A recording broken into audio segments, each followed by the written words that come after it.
आपल्याला कांदा भजी तयार करायची. त्यासाठी मी थोडा कांदा कापलेला आहे, बेसन पीठ घेतलेलं आहे. हे पीठ भिजवूया. यात थोडीशी मिरची आणि थोडासा सोडा, खायचा सोडा आणि यात आणि मिक्स करून याला मिक्स करूया. तसेच त्याच्यात ओवा पण टाकायला पाहिजे. थोडासा ओवा, खायचा सोडा व पाणी मिक्स करून आपण याला आता थोडंसं भिजवूया. हे बघा, असं बॅटर तयार झालेलं आहे.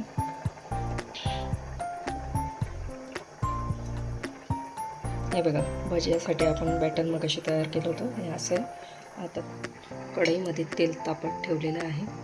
आता आपण भजी काढून घेणार आहोत. आता आपण भजी तळूया.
हे बघा, आपली भजी तळलेली आहे.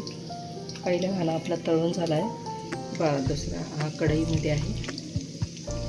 आता सगळं संपूर्ण ताट तुम्हाला दाखवते. आता इथे आपण कटाची आमटी करणार आहोत. आता इथे एक कढई घेतलेली आहे. त्यात थोडंसं एक पळी तेल टाकू. एक पळी तेल टाकलेलं आहे. त्यात आता मी थोडं वेगळा प्रकार दाखवणार. मी थोडं तेजपत्ता घेतला आहे, दालचिनी, लवंग आणि मिरी टाकणार आहे.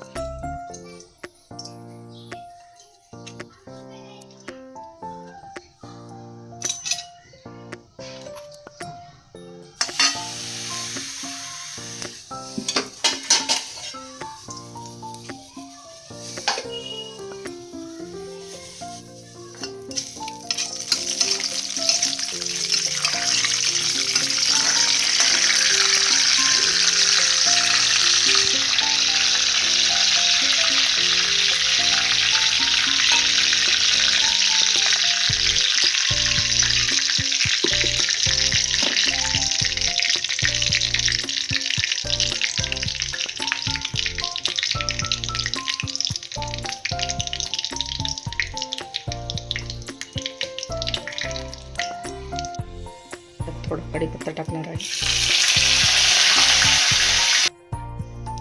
आता यात वाटलेला मसाला, कांदा, लसूण, खोबरं, कोथिंबीर, आलं, हे सगळं याच्यात टाकलेलं आहे. हा मसाला याच्यात टाकणार आहे.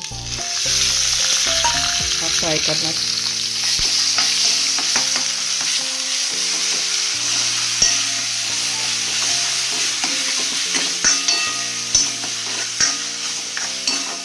हा थोडासा परतून आता यात थोडी शिजवलेली डाळ पण टाकणार आहोत. ती पण फ्राय करणार आहोत. याच्यात मिरची मसाला, घरगुती मसाला, तसेच जिरा पावडर आणि धना पावडर हे सगळं टाकणार आहोत.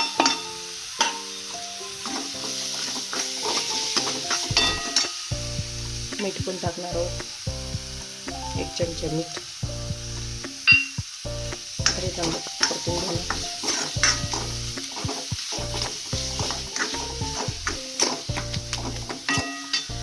आणि डाळ शिजवलेलं जे पाणी होतं तेच आपण याच्यात टाकतात, म्हणजे थोडंसं घट्ट टेक्स्चर आहे बघा.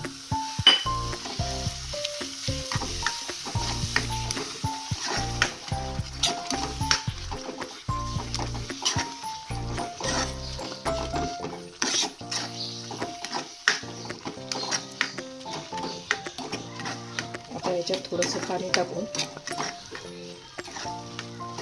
आपण आमटी थोडी गरम करून घेऊ. आता थोडं पाणी टाकत आहे.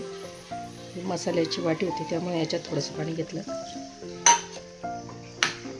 डाळ असल्यामुळे ती लगेच घट्ट होणार आहे, त्यामुळे अजून थोडंसं पाणी टाकून थोडीशी पातळ करावी.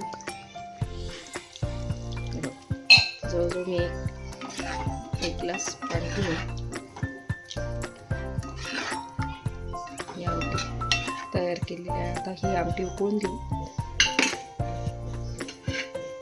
ही आमटी उकळूस तर आपण पुरणपोळीची तयारी करू. आता